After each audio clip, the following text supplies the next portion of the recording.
front of me is Motorola Moto G04, and today I would like to show you how you can switch on or off auto rotation. All you need to do is access the menu and look for Auto Rotate shortcut. When you find it, click on it. As you can see, auto rotation is now enabled.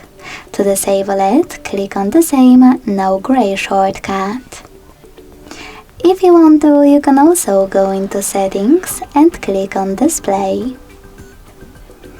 Then scroll all the way down and click on this switcher next to Auto Rotate screen to manage it.